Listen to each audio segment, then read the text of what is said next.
तो आज हम क्या करेंगे, वही सेम कलर जो हमने कल लगाए थे, ठीक है, उन्हीं को हम क्या करेंगे एक्सटर्नल सीएसएस के थ्रू अप्लाई करेंगे। ठीक है, मैं क्या था तुम्हारा सीएसएस,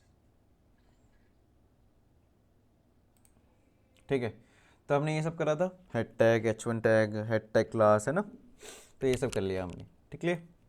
ठीक है, तो अब हम क्या करते हैं, ये हमारी क्या थी, इंटरनल सीएसएस थी, राइट। तो अभी हम क्या करेंगे, इसी को एक्सटर्नल सीएसएस के अंदर कन्वर्ट करेंगे, जो हमारी मोस्टली यूज़ होने वाले, ठीक है। एक्सटर्नल सीएसएस का मतलब क्या होता है, एक्सटर्नल मतलब कि अलग या फिर बाहर की सीएसएस, ठीक है। एक्सटर्नल के लिए आपको क्या करना पड़ेगा, कोई भी फाइल का नाम रख लो, जैसे कि स्टाइल जो मोस्ट यूज़ होता है, डॉट सी एस एस। जैसे हमने एक HTML फाइल बनाई थी डॉट HTML लगा के, वैसे एक CSS फाइल बनानी है डॉट CSS लगा के, ठीक है। क्लियर, तो मैंने लगा दिया style dot C S S.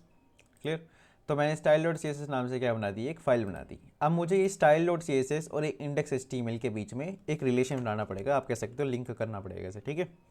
Link करने के लिए क्या करना है, लिंक एक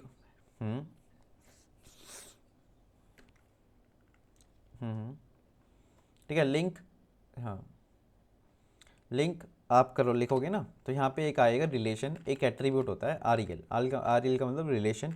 रिलेशन क्या बनाएंगे हम, स्टाइल शीट का, और href मतलब हाइपर लिंक रेफरेंस। या फिर आप कह सकते हो कि यहाँ पे जो कहाँ पे रखी हमारी स्टाइल डॉट CSS, कहाँ पे रखी है, नॉर्मल मेन फोल्डर के अंदर रखी है, तो हम डायरेक्टली एक्सेस कर सकते हैं, ठीक है। जस्ट इन केस अगर हमारी स्टाइल डॉट CSS किसी एक अलग अलग फोल्डर के अंदर, लेट सपोज स्टाइल्स, ये मेरा एक स्टाइल्स नाम से फोल्डर बना दिया मैंने यहाँ पे, ठीक है। मैं क्या करता हूँ, इस स्टाइल्स फोल्डर के अंदर मैं स्टाइल डॉट CSS पास कर देता हूँ, कर दी। तो अब कैसे लिखता मैं इसका, मतलब मैं एक इंडेक्स फाइल को और स्टाइल्स के अंदर जो ये स्टाइल डॉट CSS है, इसको कैसे मैं लिंक करता, ठीक है। तो ये समझे, देखो अभी जब वो मेन फोल्डर के अंदर थी, जो मेन फोल्डर क्या है मेरा CSS, ठीक है, जब वो उस मेन फोल्डर के अंदर थी, तब तो क्या हो गई थी, वो डायरेक्टली एक्सेसिबल थी। पर मेरे पास अब कहाँ पहुँच गई, वो स्टाइल्स फोल्डर के अंदर, तो मुझे डॉट लगाना पड़ेगा। डॉट इसलिए होता है मेन फोल्डर को एक्सेस करने के लिए। अगर मैं स्लैश लगाऊंगा, उससे क्या होगा कि मेन फोल्डर के अंदर किसको एक्सेस करना है, स्टाइल्स फोल्डर को, ठीक है, उसके अंदर स्टाइल डॉट CSS, ठीक है। अब ये मेरी क्या हो गई, लिंक हो गई यहाँ पे, ठीक है। तो मैं स्टाइल डॉट CSS यहाँ पे लिंक है, तो मैं क्या करता हूँ, इंटरनल CSS को अभी कमेंट कर देता हूँ। कमेंट करने से क्या होगा, ये बंद हो जाएगी। क्लियर, ठीक है। और मेरे पास क्या है, ये स्टाइल डॉट, ये जो स्टाइल एट्रीब्यूट जो मैंने कल लगाया था, इसको हटा देता हूँ मैं एक। क्लियर, तो हमने क्या करा है, ये थोड़ी मॉडिफिकेशन करी है, और मेरे पास क्या है, क्लास है, ID है, ठीक है। जैसे हम इंटरनल के साथ काम कर रहे थे ना, वैसे ही काम होगा स्टाइल डॉट CSS के साथ, सेम टू सेम। जैसे कि देखो स्टाइल डॉट CSS मेरी यहाँ पे लग गई।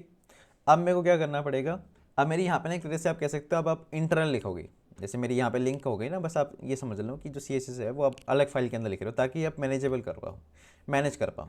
क्योंकि जो CSS होती है ना, वो भी एक एक हज़ार लाइन की, दो दो हज़ार लाइन की हो जाती है, तो आप एक एक हज़ार लाइन यहाँ पे HTML के अंदर ही एम्बेड कर दोगे ना, तो बहुत बड़ी HTML हो जाएगी वो, ठीक है। तो उससे क्या होगा, आपको स्क्रॉल या फिर मैनेजमेंट में दिक्कत होगी, ठीक है।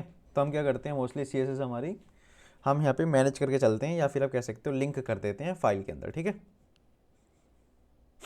चलो देखो, जैसे मैंने यहाँ पे लिंक कर दी।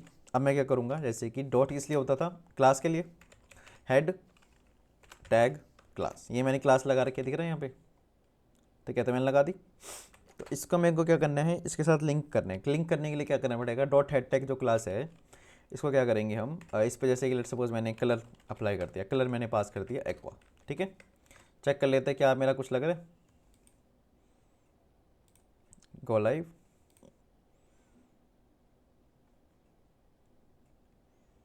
ठीक है, ये दिख रहा है आपको, हेलो वर्ल्ड क्लास कंसोल के अंदर। अब कुछ नहीं, मतलब यहाँ पे देख लोगे तो यहाँ पे आपको दिख रहा है कि जो मेरा फर्स्ट हेलो वर्ल्ड था, या फिर आप कह सकते हो हेलो वर्ल्ड क्लास वाला, उसे मैंने जो कलर एक्वा लगाया है वो लग चुका है ना।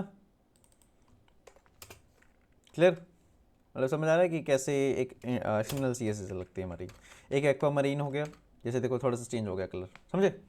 तो यूजिंग एक्सटर्नल CSS मैं यहाँ पे मॉडिफिकेशन कर पा रहा हूँ, ठीक है। वैसे ही अगर जैसे मैं इस पर कोई बैकग्राउंड कलर लगाता, तो बैकग्राउंड कलर अप्लाई करा मैंने, जैसे कि ब्लैक, ब्लैक कर दिया मैंने, ठीक है। क्लियर, देखो आसान है, ठीक है। बस कुछ नहीं है, अब मैनेजेबल बढ़ गया कि हम अब अलग से CSS को मैनेज कर रहे हैं अपनी HTML के साथ, ठीक है। अब जैसे अगर मेरे को इस आईडी पे लगाना है, आईडी पे कैसे लगेगी, हैशटैग, ठीक है, और हेड टैग, हेड टैग पे लगा देता हूँ मैं कलर ब्लैक, ठीक है, और बैकग्राउंड कलर मैं लगा देता हूँ एक्वा। क्लियर, सेव, चेक करो आ गया ना वही कलर वो सब, ठीक है। और ये एंड तक क्यों जा रहा है, क्योंकि ये क्या है, एक ब्लॉक एलिमेंट है ना। ब्लॉक एलिमेंट यही होता है, ब्लॉक एलिमेंट के अंदर क्या होता है, वो एंड तक स्पेस लेता है ऑटोमेटिक, है ना।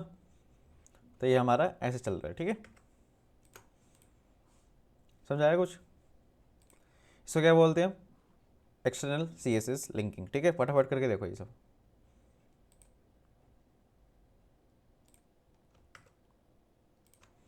चलो यहाँ देखते हैं, एक जो हमारा सिलेक्टर है, क्या देखो अभी हमने क्या क्या सिलेक्टर देख लिए। एक तो हो गया क्लास सिलेक्टर, जिससे क्लास सिलेक्ट होती थी, एक होता है आईडी सिलेक्टर, और एक होता है जैसे जो हमने कल देखा था H1, जैसे कि टैग सिलेक्टर, कि अगर किसी टैग को सिलेक्ट करना है तो हम उसका टैग का नाम लिखेंगे और सिलेक्ट कर लेंगे, है ना।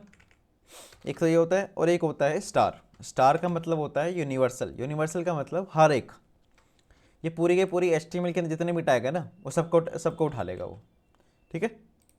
स्टार का मतलब होता है जितने भी सारे टैग हैं उन सबको उठा लेगा वो, ठीक है। इसको बोलते हैं यूनिवर्सल, यूनिवर्सल मतलब कि सारे के सारे, ठीक है। तो यूनिवर्सल सिलेक्टर हो गया, ये H1 टैग, ये टैग सिलेक्टर हो गया, ये आईडी सिलेक्टर हो गया, और ये हमारा क्लास सिलेक्टर हो गया, ठीक है। अब देखते हैं आगे, अब आ जाते हैं हम टेक्स्ट प्रॉपर्टीज़ पे। जैसे कि लेट सपोज अब टेक्स्ट को हम सेट करना सीखते हैं। जैसे कि मेरे पास क्या है, हेड टैग क्लास के अंदर टेक्स्ट लिखा हुआ है हेलो वर्ल्ड क्लास, ठीक है।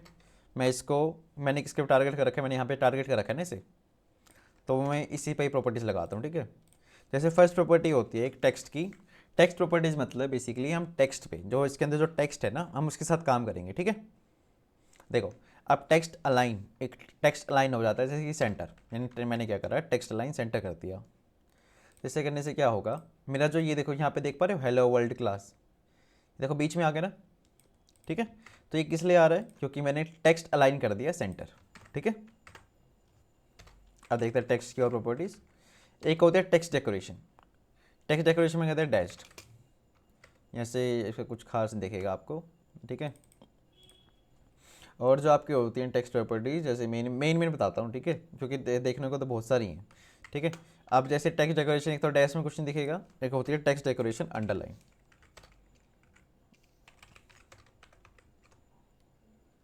देख पा रहे हो, ये हमारे पास क्या आ गई, टेक्स्ट के नीचे अंडरलाइन आ गई, है ना, ठीक है। एक होता है अंडरलाइन को छोड़ के फिर आता है हमारे पास ओवरलाइन, ओवरलाइन मतलब ऊपर, अभी जैसे अंडरलाइन मतलब नीचे, ओवरलाइन मतलब ऊपर, ठीक है। ये देखो ऊपर की तरफ ये जो डंडा दिख रहा है ना, ये देखो ये आ रहा है, इसको बोलते हैं अंडरलाइन, वैसे वो ओवरलाइन, सॉरी, ठीक है, क्लियर, ठीक है। एक होता है हमारे पास टेक्स्ट डेकोरेशन जो यूज़ है, जो यूजेबल है बेसिकली, जैसे कि लाइन थ्रू, लाइन थ्रू का मतलब अंडरलाइन, ओवरलाइन, लाइन थ्रू मतलब बीच से, ठीक है। ये देखो कट गया ना, ठीक है, इसको बोलते हैं लाइन थ्रू। टेक्स्ट प्रॉपर्टीज़ हो गई। अभी टेक्स्ट प्रॉपर्टीज़ के अंदर कुछ और प्रॉपर्टीज़ हैं, जैसे कि टेक्स्ट का मुझे साइज़ बढ़ाना है, फ़ॉन्ट साइज़, ठीक है। फ़ॉन्ट साइज़ हमारे जैसे कि एक दे सकते हो लार्ज, जो नॉर्मल पोजीशन है उससे थोड़ा सा लार्ज हो जाएगा, ठीक है। लार्ज नहीं तो एक होता है लार्जर, लार्जर करने से थोड़ा सा लार्ज हो जाएगा, ठीक है। एक होता है जैसे कि एक्स्ट्रा लार्ज, अब देखिएगा एक्स लार्ज मतलब कि एक्स्ट्रा लार्ज, ठीक है, थोड़ा सा लार्ज हो गया। बाकी इसमें ना ये एक दिक्कत है कि आप इसमें ना ऑटोमेटिक अपने हिसाब से सेट नहीं कर पा रहे। इसमें जो एक्स एक्स लिखा हुआ है इसमें कुछ प्रॉपर्टीज़ है बाय डिफ़ॉल्ट, है ना, तो उसमें हमारे पास आ जाता है पिक्सल्स। पिक्सल क्या होती है, देखो एक पिक्सल एक प्रॉपर्टी है जैसे कि साइज़ डिफाइन करने के लिए, जैसे हमारे पास होता है ना सेंटीमीटर, मीटर, है ना। जैसे क्या डिफाइन होता है कि अगर ये एक कितना बोलते हैं इसको, 1 इंच बोलते हैं ना ऐसे ही। तो हाँ, साइज़ डिफाइन करने के लिए हमें कुछ यूनिट का यूज़ करना पड़ता है, जैसे कि पिक्सल हो गया, या फिर आप कह सकते हो सेंटीमीटर, मीटर, किलोमीटर, ये सब क्या डिफाइन करते हो कि कितना साइज़ है रोड का, है ना, जो भी चीज़ है, ठीक है। तो सब साइज डिफाइन करते हुए, वैसे ही हमारा जो डिस्प्ले है इसके अंदर पिक्सल चलता है, ठीक है। एक होता है 96 जो इंच होती है ना, 96 पिक्सल शायद इसकी एक प्रॉपर्टी होती है, 96 पिक्सल हमारी 1 इंच के बराबर होती है, अगर हम 96 को पिक्सल्स को मिला देंगे ना तब जाके 1 इंच बनेगा, ठीक है। मतलब क्या है, जैसे को किलोमीटर मीटर जैसी प्रॉपर्टी होती है ना, ये क्या होती है, रिजिड है बिल्कुल। आप किलोमीटर को चेंज तो नहीं कर सकते, किलोमीटर तो किलोमीटर ही रहेगा, है ना। तो वैसे ही फ़ॉन्ट साइज़ जो है हम एक तरह से लगा सकते हैं, जैसे कि 12 पिक्सल, छोटा छोटा हो गया, देखो टॉप फ़ॉन्ट है ना, हो गया छोटा। आप इसको थोड़ा सा बड़ा कर सकते, जैसे कि 120 पिक्सल कर दिया, थोड़ा सा बड़ा हो गया, देखो कितना बड़ा हो गया, ठीक है। 100 पिक्सल कर दिया, थोड़ा सा छोटा हो गया, ठीक है। तो ये क्या है, ये फ़ॉन्ट साइज़ है, आपने फ़ॉन्ट साइज़ सेट करा है, ठीक है। अभी हमने एक प्रॉपर्टी होती है फ़ॉन्ट वेट। फ़ॉन्ट वेट मतलब कि बोल्डनेस बढ़ानी है, बोल्ड बेसिकली। वैसे तो हमने अभी H1 यूज़ करा है, तो कुछ खास आपको फ़र्क दिखेगा नहीं, क्योंकि H1 तो पहले ही सबसे बोल्ड होता है। लेट्स सपोज अगर मैं एक यहाँ पे पी टैग बना लेता हूँ, पी टैग किस लिए था, पैरा टैग ऑफ टैग, ठीक है। क्लास मैं दे देता हूँ इसको पैरा टैग, ठीक है।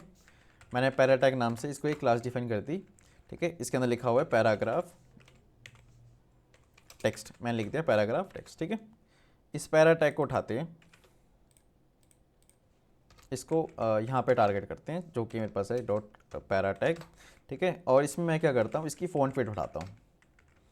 फ़ॉन्ट वेट अभी अगर मैं 100 रखता हूँ, 100 मतलब कि नॉर्मल हो गया, ठीक है। देखो ये रहा,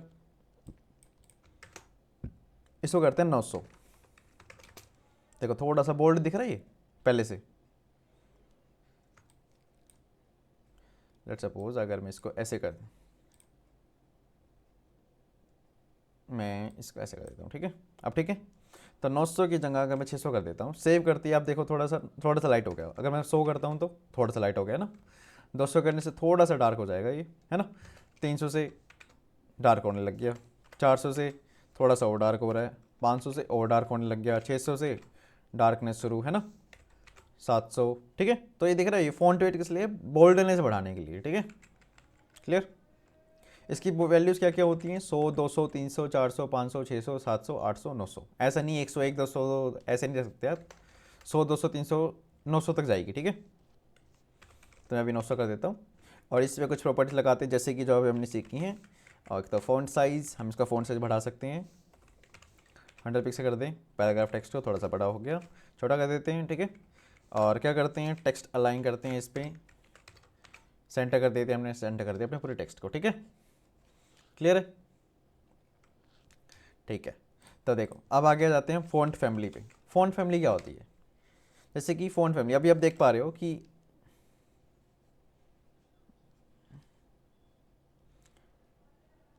हाँ पी टैग लिखोगे पी टैग से भी आ जाएगा।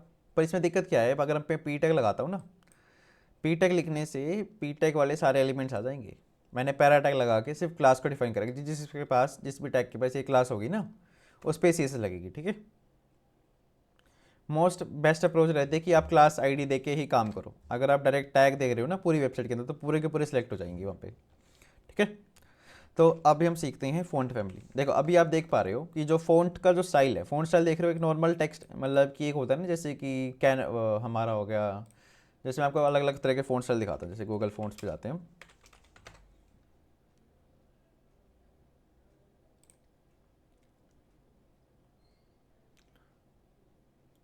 आपको देखेंगे अलग अलग तरह के फ़ॉन्ट्स, ठीक है।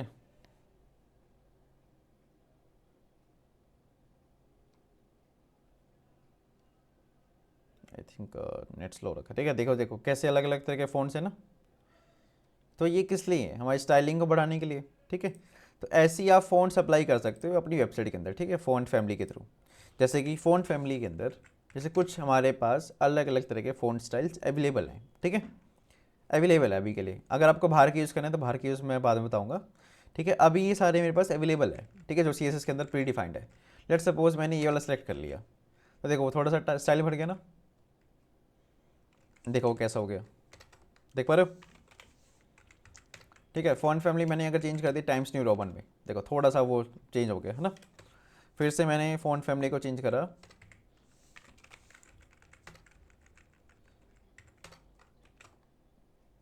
अरे नहीं आएगा भाई कोरियन, भाई तू क्यों भाई, तो BTS लवर हो रखा है हैं।